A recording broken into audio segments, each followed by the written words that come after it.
Hello everyone. Today, I want to tackle one of Ninjago's most enduring mysteries. What is Sensei Wu's elemental power? As a longtime Ninjago fan, I've often wondered about this myself. We've seen the ninja flaunt their powers of fire, lightning, earth, ice, and more. But what about their wise mentor, Master Wu? In this first-person deep dive, I'll explore actual Ninjago lore and canon episodes to shed light on the enigma of Sensei Wu's power. We'll examine important events, conversations, and character abilities from across the series, forming theories and trying to reach a satisfying answer. Let's dive in. Sensei Wu is the wise, tea-loving mentor of the ninja, and the son of the first Spinjitzu master, a pretty important pedigree. Yet, unlike his students, Wu rarely displays any obvious elemental abilities on screen. He doesn't go around throwing fireballs or lightning. In fact, he often hangs back, offering guidance while the ninja do the flashy fighting. This lack of visible power has left fans scratching their heads. Is Wu secretly super powerful, or does he have no elemental power at all? The show never explicitly shouts the answer, which creates a fun aura of mystery around him. No on-screen elemental flair. Throughout the series, Wu's contributions are usually in wisdom and skill, not elemental showmanship. He's a skilled fighter with a staff and Spinjitzu master, but we don't see him hurling elemental beams like an elemental master would. This is likely a deliberate storytelling choice. It keeps the focus on the ninja heroes while making Wu feel like a grounded Zen mentor figure. But hints exist. Careful viewers have noticed subtle hints that Wu does possess a unique power. The clues are scattered and often understated,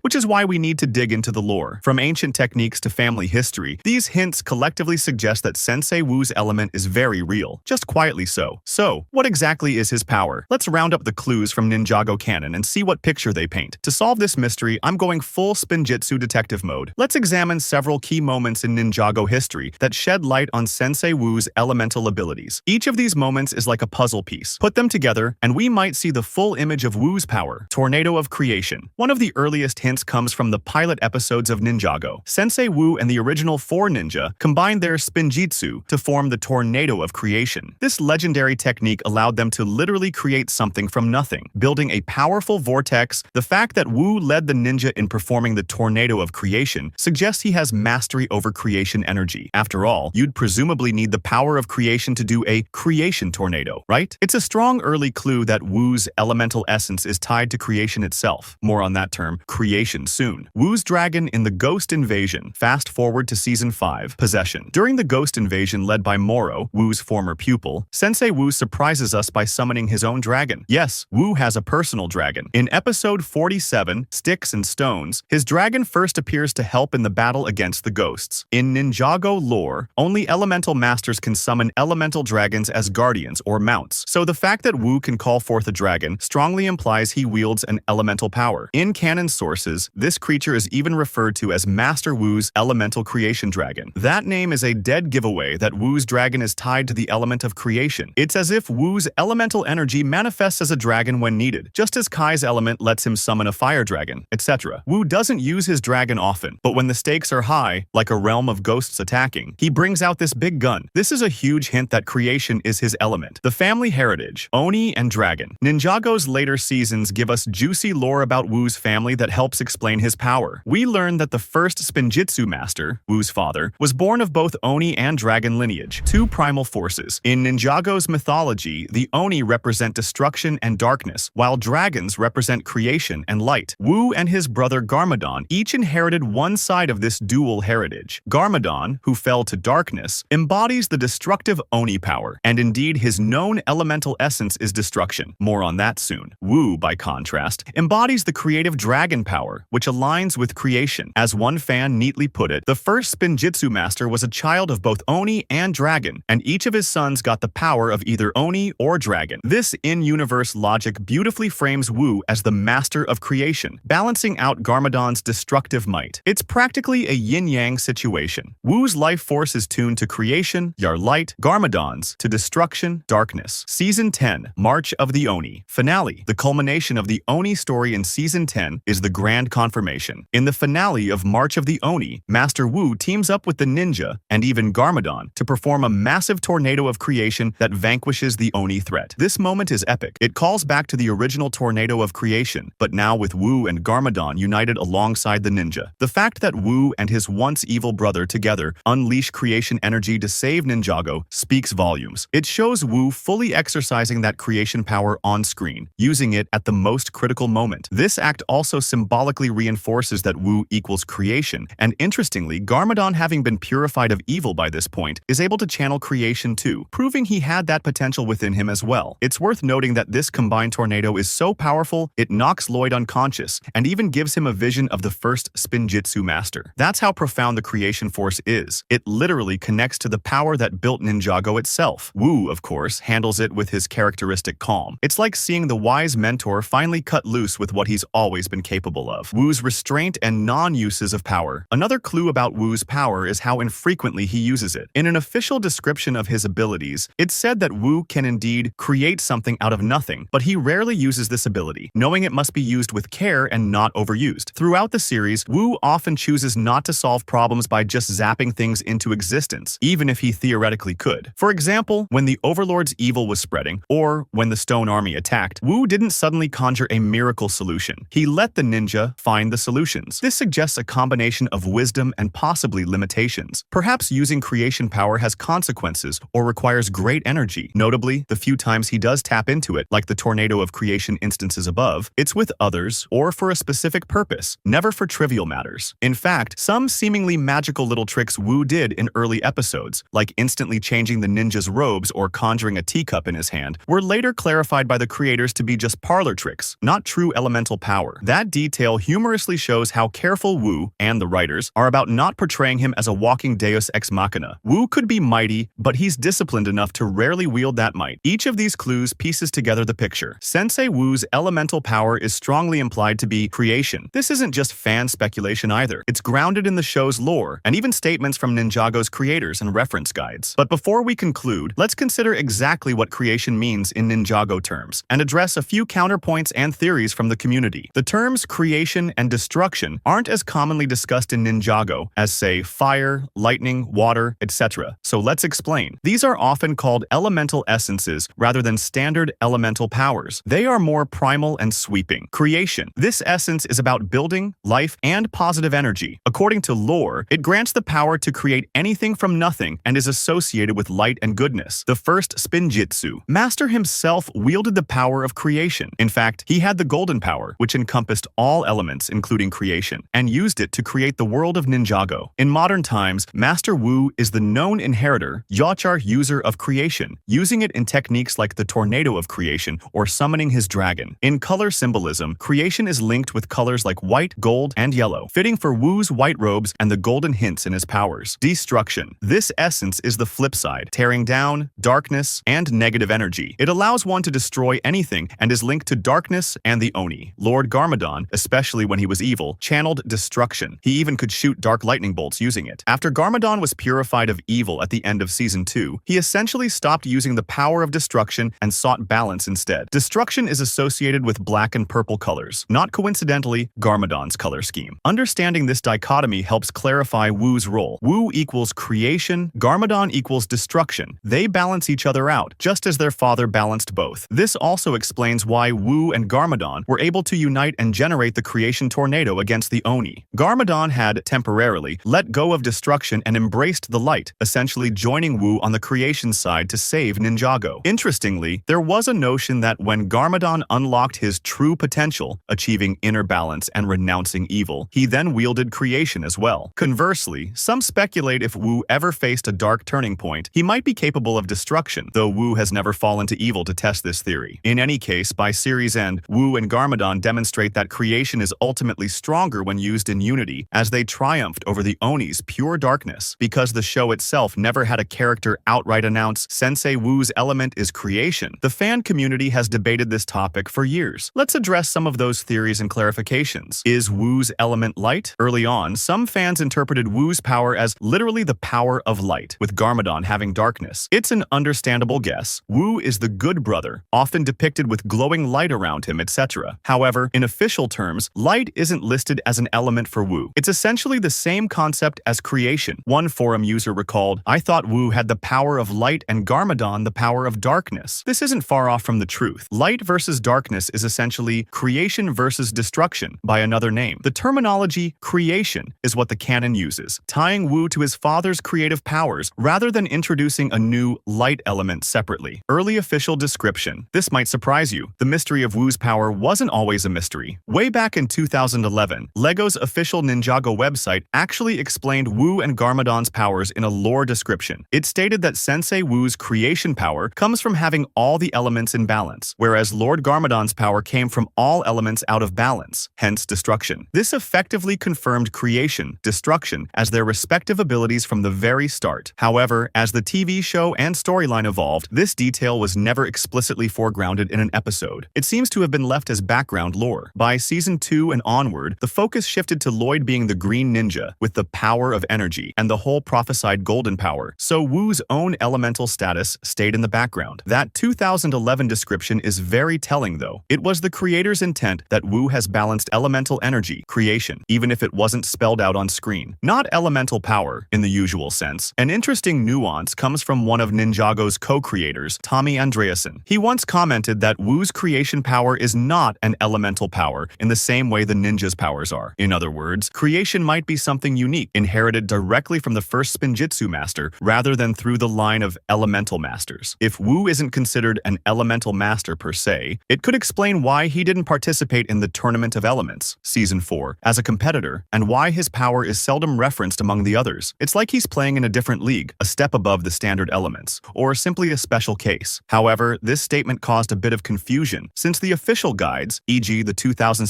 Character Encyclopedia, explicitly call Wu's dragon the Elemental Creation Dragon, and even Tommy A. later casually referred to it as Wu's Elemental Dragon. So perhaps it's just a technical distinction. Wu's ability comes from family lineage and balance, not from one of the original elemental masters of water, fire, etc. Either way, in-universe, it behaves a lot like an elemental power, allowing him to do elemental things, like summoning that dragon, or contributing to mega creation spells. Wu's power is wisdom, a joke. You'll see memes in the fandom joking that Wu's real power is withholding crucial information until it's dramatically appropriate. It's true that Sensei Wu has a habit of speaking in riddles and not telling the ninja everything, much to their frustration sometimes. For example, he waited a long time to reveal the Green Ninja prophecy details. Some fans jokingly say his element is surprise or secrets. Of course, this is tongue-in-cheek. In reality, Wu's wisdom and secret-keeping aren't elemental abilities, just personality traits and plot devices. But hey, it does sometimes feel like his power is being cryptic. Had to mention this for a laugh, and perhaps there's a grain of truth that Wu's greatest strength is his wisdom. In summary, the overwhelming consensus, supported by on-screen evidence and official lore, is that Sensei Wu's elemental power is creation. He channels the positive creative force of the dragons, balancing his brother's destructive power of the Oni. It's a power that ties directly back to the very creation of Ninjago itself, which is pretty poetic if you think about it. You might ask, okay, Wu has creation powers, but if he barely uses them, why does it matter? From a storytelling perspective, making Wu an elemental powerhouse who saves the day would steal the spotlight from the ninja. The show deliberately keeps Wu's might in the background to allow the next generation, Kai, Jay, Naya, Cole, Zane, Lloyd, etc., to shine. Wu's role is primarily as a mentor, guiding the heroes to unlock their potentials. In a way, Wu's true power is knowing when not to use power. He exemplifies wisdom over raw strength. However, just knowing that Wu has this well of creation energy adds depth to his character. It means that when things get really dire, Wu can step in and tip the scales, as we saw against the Oni. It also recontextualizes many moments in the series. When Wu faces down villains like the Overlord or the Sons of Garmadon, you realize he's not just a frail old man with a stick. He's a legendary warrior who could probably atomize foes if he wanted, but chooses restraint. It underscores the tragedy of Garmadon's fall. Garmadon had the potential for good, creation, but was cursed and succumbed to evil, becoming a destroyer. Wu, meanwhile, bore the burden of carrying on their father's positive legacy alone. It even explains Wu's long lifespan and durability. Being the master of creation, and part dragon, perhaps grants him longevity. He's been around for hundreds of years, from the Serpentine War decades ago to the current era, surviving things like being eaten by the Great Devourer and bitten by the Time Blade's effects. That's not just luck. He's inherently powerful and resilient,